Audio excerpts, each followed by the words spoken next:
Hello everyone! Welcome back muli dito sa ating YouTube channel. Naway nasa mabuti po kayong kalagayan kasama ang inyong mga mahal sa buhay. At para naman sa mga subscribers natin na nasa ibayong dagat, nasa abroad, nasa malayo, isang napakalaking sakripisyo ang ginawa upang may mabago ang kanilang buhay at buhay ng kanilang pamilya. Dasal ko po lagi ang inyong kaligtasan. At para sa inyong lahat po, dasal ko ang inyong tagumpay ngayong Year of the Fire Horse. Sa mga bago pa lang, huwag kalimutan mag-like, mag-subscribe at i-click yung notification bell para lagi kang mauuna sa mga kaabang-abang na vlogs at live na mayroon tayo dito sa YouTube channel natin. Huwag nyo rin pong kalimutan, bisitahin ang Facebook page po natin, Franz Byron. Sa vlog natin ito, pag-uusapan natin ang mga ritual batay sa Feng Shui para sa kasaganahan ngayong darating na Chinese New Year. We are just counting days, araw at ilang linggo na lang ang hinihintay natin. Sasalubungin na natin the real Year of the Fire Horse. So, ang mga ritual na ibibigay ko sa inyo, the Feng Shui ritual na isi-share ko ngayon ay makakatulong para mas maka-attract tayo ng wealth, pera at yaman, ng swerte at pag-ibig. Una sa listahan natin at still, okay? Ang binigay ko rin po itong gabay noong New Year, decluttering or cleaning up. When we declutter ngayon, para sa New Year, may kakaiba tayo. May ibang gabay akong ibibigay sa inyo. Pag magdi-declutter po tayo, for the Spring Festival, for the New Year, we need to do it bago pa dumating ang February 4. Kasi ang simula ng Spring Festival is February 4. Although ang Chinese New Year is February 17, but the start of the Spring Festival is February 4. Kaya naman, mas minabuti kong sabihin ito sa inyo ngayon para makapaghanda kayo at magawa nyo pa ng paraan hanggang sa susunod na linggo. Ang decluttering po for the Chinese New Year, kailangan nyo pong magbawas ng mga gamit. Kailangan nyong magtapon, dapat may itatapon, dapat may ibibigay, at dapat may ibebenta. Okay? So, pag maghahanap kayo ng mga gamit, at least 7 to 9 na mga gamit sa loob ng inyong bahay, ang inyong hahanapin na sa tingin ninyo ay sa nakaraang buwan o sa nakaraang taon ay hindi mo na masyadong napapansin, hindi na mahalaga sa inyo, o mahalaga man ito sa inyo pero hindi na talaga necessity, hindi na kailangan ninyo. Alright? So ang gagawin ninyo ay you can donate that one. Ibibigay nyo ito through charity works. Ang bibigyan nyo po dapat yung walang blood relationship sa inyo or walang affinity sa inyo. Hindi ka mag-anak, hindi empleyado, hindi trabahante. So, kung magbibigay kayo ng mga gamit sa bahay o personal na gamit, hanapin ninyo sa mga donation boxes, sa mga mall, o di naman kaya sa mga charity events sa inyong neighborhood or in the community that you are or sa church ninyo, doon pwede kayong mag-donate. Pangalawa, pwede din kayong magbenta. You can sell online. Kahit palugi, kahit malulugi kayo, nothing to worry.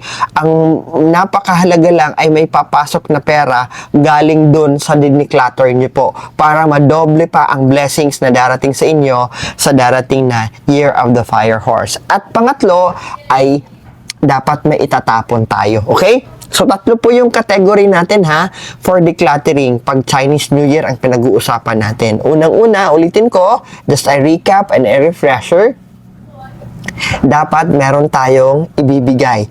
Bukal sa ating kalooban, ibibigay natin sa ibang tao. At dapat yung bibigyan natin, hindi natin kakilala, hindi natin kamag-anak, at hindi rin natin empleyado. That's through charity, ibibigay nyo. Pwede rin yung mga nasunugan, pwede rin yung mga nasalanta ng bagyo, pwede yan. Pangalawa, ay ibibenta ninyo. Okay? After donating, ay pwede ninyo naman ibenta. The second category na dapat hanapin ninyo sa loob ng bahay ninyo pag magde-declutter kayo is yung ibibenta ninyo. So, you can sell it online, you can post it online na ibinibenta ninyo ang item na ito sa sa market, sa online market, o di naman kaya you can chat somebody else na gusto mo bang bilhin itong office table na ito or yung office chair na ito, extra na kasi hindi na ginagamit. O di naman kaya meron akong mga mugs dito, mga baso dito, hindi namin ginagamit. You wanted to buy this one? O di naman kaya mga bags, okay? You can do that one. Yung hindi mo na ginagamit, nasa maayos pa, you can sell that one. Ulitin ko, the act, ang napakahalaga is the transaction na may papasok na pera sa inyo bago mag-February 4. At pangatlo, yung mga bagay na dapat ninyong itapon. Yung hindi na mapakikinabangan na kailangan nyo nang i-give up. Itapon nyo na basag na plato, bungi na plato, sirang hawakan ng ladle, yung ginagamit panluto, may chip or bungi na baso, yun, ilagay nyo ito sa isang itim na trash bag.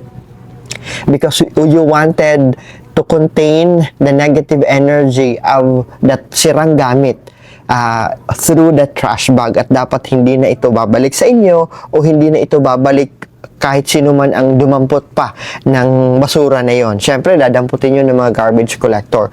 So, kahit sino pa man ang makadampot nun, hindi nila makukuha yung energy mo o di naman kaya hindi mo na rin makukuha balik yung negative energy galing sa mga sirang gamit na itatapon ninyo. Another thing na kailangan natin ikonsidera at kailangan nating magawa ng paraan bago pa pumasok ang February 4 hanggang February 17. February 17 is the official year of the horse, the fire horse.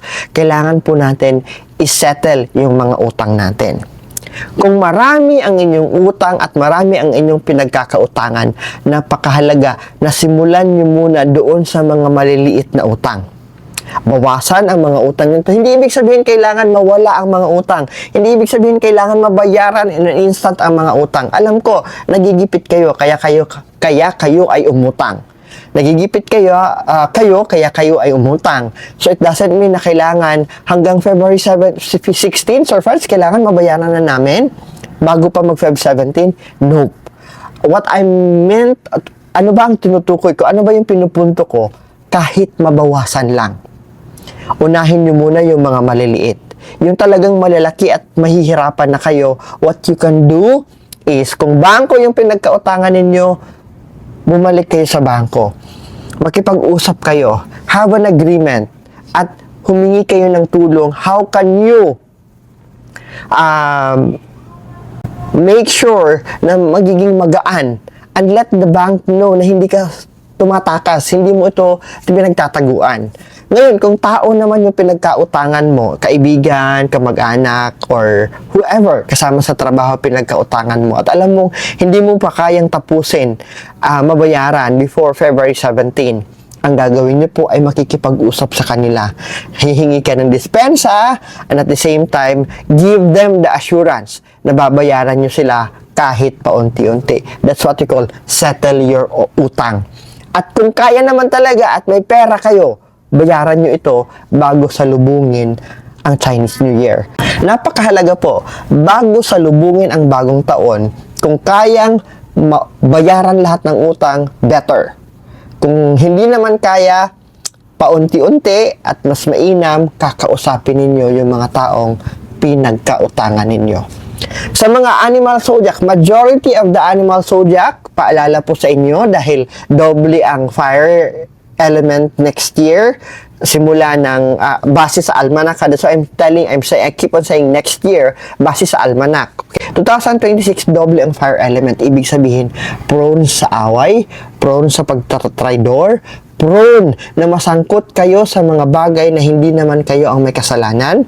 Kaya kung ayaw nyong mapaso, magpalayo-layo na kayo, magpakalayo-layo na po kayo. Huwag magiging involved sa utangan at huwag mangungutang kung mainam at kung maaari. At the same time, huwag din po kayo makikisali na magiging co-maker kayo sa mga utang-utang na yan. Dahil ang mangyayari ay yung negative energy ang pagkakautang, kasali kayo doon. The karma on the utang, kayo din ay masasali doon. Hindi lamang yung tao mismo na gumamit ng pera, nakatanggap ng pera na inutang. Dahil co-maker ka, masasali ka. What we are pointing out is ngayong 2026. Kung co-maker kayo sa nakaraang taon, that's fine. Siguraduhin nyo lang, i-remind nyo lang yung tao na yon na mabayaran yon. Anyway, pumirma kayo last year. Ang pinupoint ko is ngayong 2026. Wag kayong magpapautang. Unang-una, magkakaroon ng pahirapan ng pagbabayad. Pangalawa, magkakaroon na ikaw ang magiging sangkot at magbibigyan ka ng negative energy dahil pumirma ka as co-maker. Ang pangatlo, hindi lamang kakandahirapan ang pagbayad sa utang, magkakagulo-gulo at magkakaroon ng samaan ng loob dahil sa pangungutang at hindi marunong magbayad. Ayan, kahit kamag-anak o mga kamag-anak, magkakasiraan at magkakaroon ng hiwalayan o gulo sa relasyon. So, in as much as possible, wag may involve sa utang at kung may utang naman, settle your utang. Kung hindi kayang bayaran ng isahan, make sure na makipag-usap ka sa taong pinagkautangan mo. Sa bangko man ito, o personal man ito, o kooperatiba man ito, ask for help. Paano mapapagaan yung pagbabayad mo? For sure, meron silang maisasagot sa iyo. For sure, matutulungan kanila. Lalong-lalo na, ibinibigay mo sa kanila yung assurance na hindi ka tatakbo sa pagkakautang na yan. Napakahalaga din po na bago natin salubungin ang February 4, simula ng Spring Festival, ay malinis na po ang ating tahanan.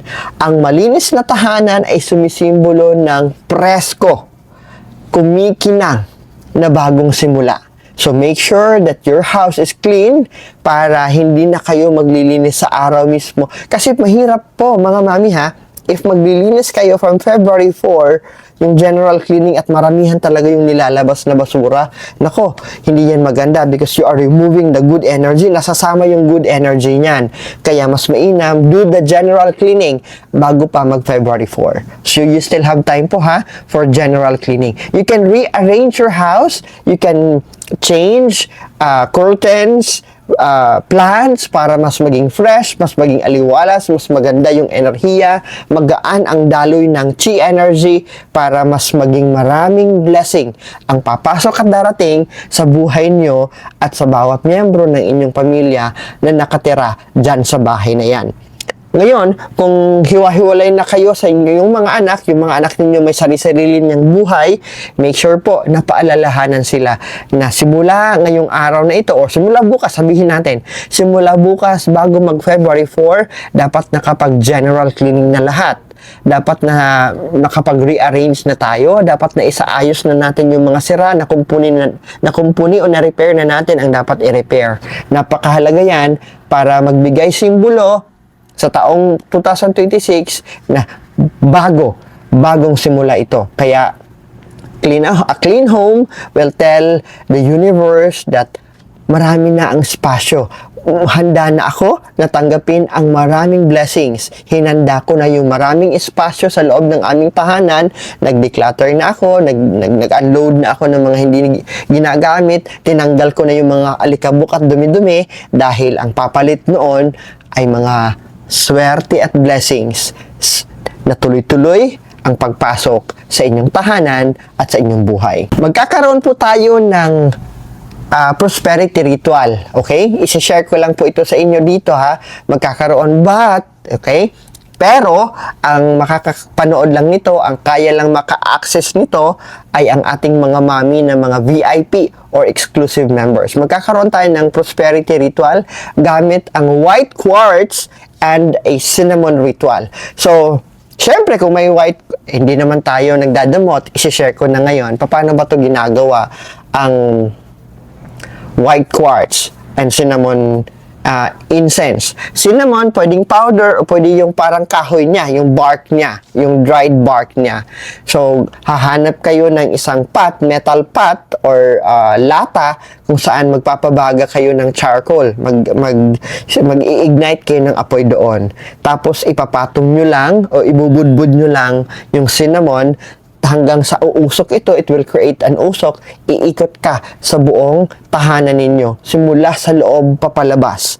While sa kabilang kamay, sa left na kamay, hawak ninyo yung quartz, yung white or clear quartz. Kasi the clear quartz absorb negative energy, while yung umuusok na cinnamon na sinusunog ninyo naman attracts money, attracts blessing. So habang ang left hand mo ay hinihila, minamagnetize yung mga negative energy, sa kabilang kamay mo naman, make sure na mayroon kayong protection sa kamay.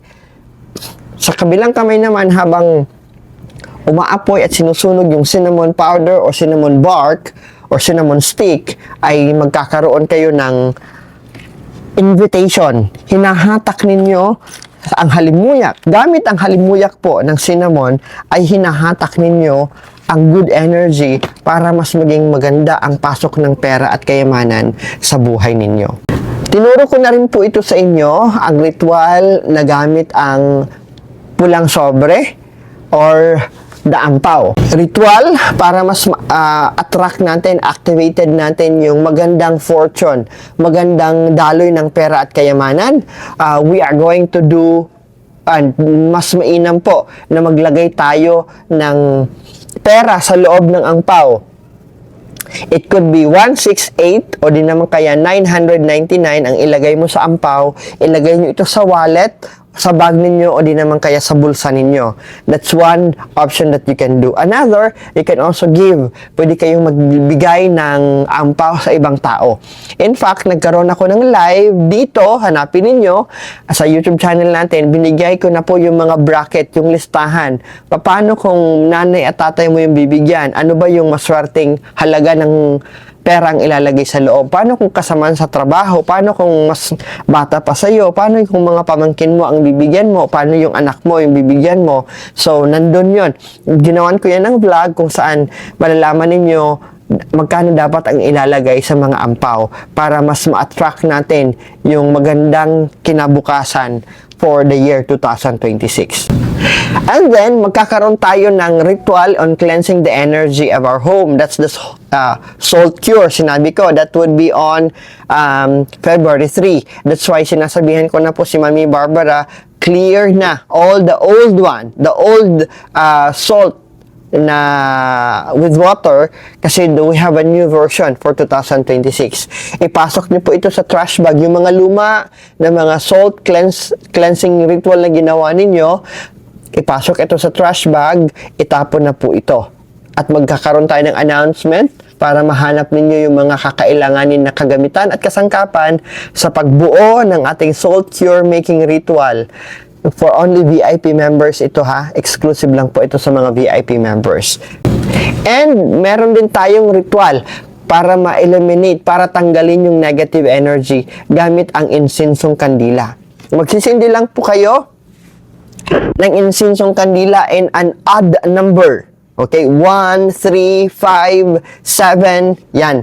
In odd number, yung numbers of insinso na sisindihan ninyo, and then papausukin nyo yan, simula sa pinakaloob ng inyong tahanan, iikutin mo, basta make sure na mausukan lahat ng silid, tulugan, at lahat ng rooms sa bahay na yan, dapat mapapasok nyo po.